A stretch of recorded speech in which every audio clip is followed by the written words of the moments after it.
I'm going to demonstrate a row variation that I like to add just to change things up.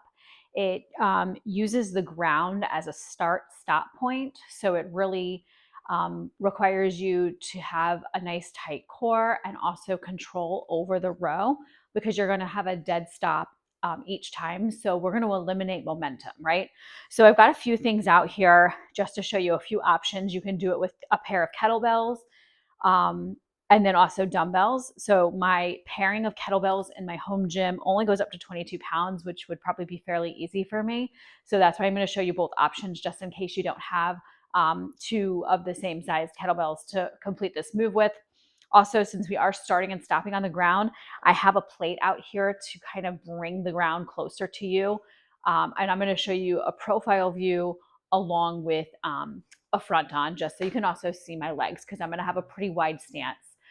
The anatomy of your body will kind of play into how wide your legs need to be because I do have longer legs in proportion to my torso. I have a pretty wide stance just so I can hold proper positioning as I complete the row. So let me show you with dumbbells first since they're right here. So I'm going to go profile view, and again, I'll flip forward so that you can see that as well. So I am pretty wide on my stance, about coming outside of the shoulders. Okay, we're going to hinge at the hips. So we're going to bend forward, creating this tabletop with our back. So you want to make sure that your shoulders aren't rounded forward. You want to pull everything in nice and tight, belly button to spine, and then you do give some bend at the knees, right? So we're going to reach down, and remember, start and stop point.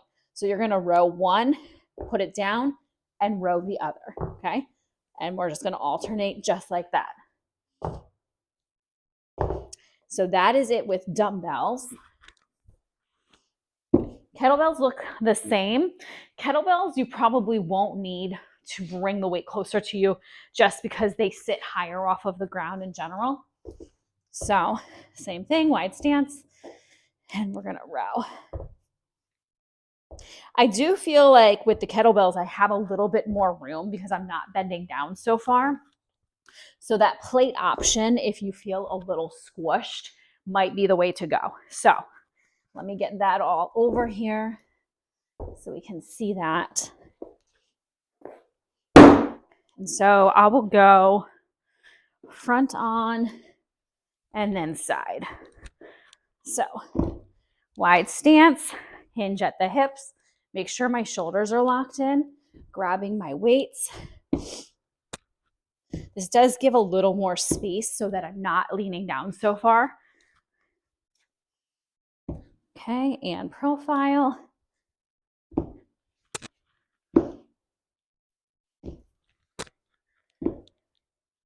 So you see each weight comes to a complete stop. Obviously has to because you're alternating, but don't hover over the ground.